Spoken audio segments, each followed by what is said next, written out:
Well, there's two particular types of losses with credit cards. One is chargebacks.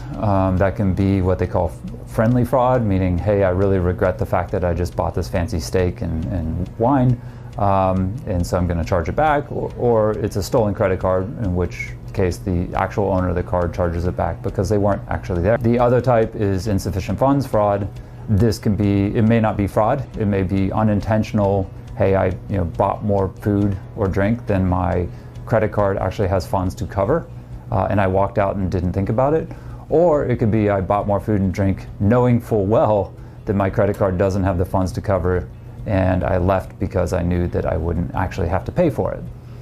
So there's really a number of solutions that we have to combat these things. One is we actually have an overall fraud detection for Takeout, which is the place where we see the most chargebacks and the most stolen credit cards. So we actually have an identity tool that will identify fraudulent behavior and flag those orders and quarantine them so that they don't end up going through in the system.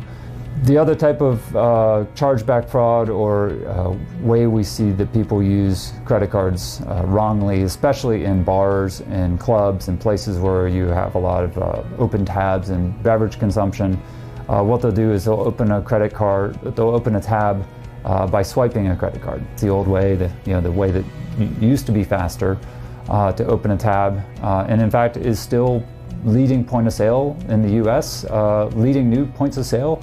It's not how it has to be. In fact, GoTab supports dip and tap, which are both EMV compliant, and swiping is no longer compliant. As of 2015, the card networks decided that swiping was insecure, and so therefore they have said the merchants, if they are not using dip and tap or a digital wallet like on a phone, they are liable for any chargebacks that occur after you have swiped a credit card. So when effectively the customer opens a tab with a swipe, the restaurant owner is responsible, and all of those chargebacks will be lost, even if they were actually there, and even if they did sign the signature form. If it was swiped, it doesn't matter. If it was dipped or tapped, it's actually quite the opposite, because those are considered secure by the card networks, and in fact the consumer will be held liable, and they will be deemed to have been on-premise, and they will be held responsible for payment of that open tab. There's a couple things that make that critical, but at the end of the day, it's dip, tap work, and swipe does not, from a chargeback protection perspective. The key is that GoTab is always looking for ways to make the guest experience better and reduce risk at the same time. So one thing I should point out is to my knowledge, no other POS can you actually open a tab with an Apple Watch or an Apple phone or a Google phone using that digital wallet. So, hey, I show up at a bar, I don't have a credit card, but I do have my watch. Can I open a tab? On GoTab, you can absolutely do that. So it does two things. Reduces chargebacks because we support a tap with a digital wallet to open a tab, and simultaneously makes the guest experience more seamless and easier. So we're always trying to win on multiple fronts. One is loss prevention and revenue increases. Another major way that we stop loss from happening is there is an relatively easy way to open a tab and then not actually pay for it. Again, all the dominant points of sale in the United States, to my knowledge, they open a tab, they pre-authorize a card, meaning they run a penny or they run $1 transaction on your credit card, and they do what's called an authorization. That authorization verifies that the credit card is legitimate and there are funds on that credit card, at least the funds, the penny or $1. The challenge with that is the one and only transaction they run. So if you're in a place where the tab ends up being a large amount of money, say a bar or something like that, maybe you spend $100 or $200 or $1,000, the difference between that $1 and $1,000 is quite large. And what we have seen is that now with mobile phones, people will actually go in, if they're intentionally defrauding you, they will actually turn off the card in the credit card app. So if they have the bank app, they can actually turn off like their debit card or their credit card, so that the capturing, meaning at the end of the night, I pre-authorized a penny or $1, now I'm going to capture $200, for example, that will fail. And what happens essentially is that will show up in the point of sale as an insufficient funds, and they can't run the credit card. And then there's a manual effort whereby the staff tries to rerun that card, maybe perpetually, or maybe they never actually get that money. So you essentially got stiffed for a couple $100 or the amount of that transaction. This insufficient funds is a lot of money. We've seen it being as much as a 1/4 point or 0.5% of all revenue, and that's neglecting the fact that you also gave them the product. So not only did they not pay you, you also gave them the product.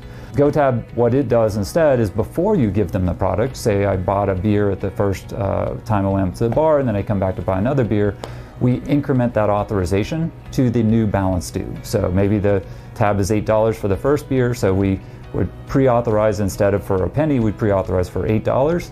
And we say, yep, there's sufficient funds. So that authorization locks those funds for availability to you as a merchant. And then if I come back and buy another beer, before we hand that to you and we place that order, we're going to run that card for $16. We're going to increment that $8 to $16. And if it fails, we're going to say, I'm sorry, this credit card has no more funds. Do you have another credit card? Would you like to open another tab? So basically, we cut it off before the food is given to them, before they order more. So we increment that authorization throughout the process. It is a single transaction. It is not multiple. And then at the end of the night, we capture it because we know all that money is there. And even if they turn off their credit card, we've already authorized it, and that is considered locked up for your business. The third fail-safe, we've actually been doing at GoTab for 5 years. It's for whatever reason, no other systems do this. Because GoTab started as a QR system, people would open a tab with a credit card. We would pre-authorize that credit card. And then at the end of the night, we didn't used to have incremental authorization. At the end of the night, we would then try to run the credit card. If it failed, and there still are some edge cases where we may not be able to increment the authorization and we may not have the money secured, what GoTab does, and this is universal, you cannot, as a consumer, the guest cannot go to another GoTab location and open a tab until they have paid off that prior tab. So it's basically a fail-safe for, okay, you can only fool us once. GoTab you can only have one open tab with a balance due that has failed to authorize or has failed to capture with any GoTab location, globally. So even if I try to go across the street to another bar and I haven't closed my tab, you can actually do it the same day, but the subsequent day you're not going to be allowed to open another tab until you pay off any outstanding balances you have on that tab.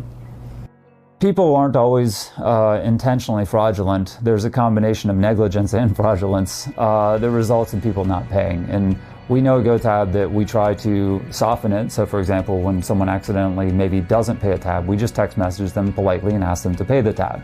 So we're always trying to strike that balance between protecting your interests and making sure you get paid, and also being polite to the guest because we assume positive intent.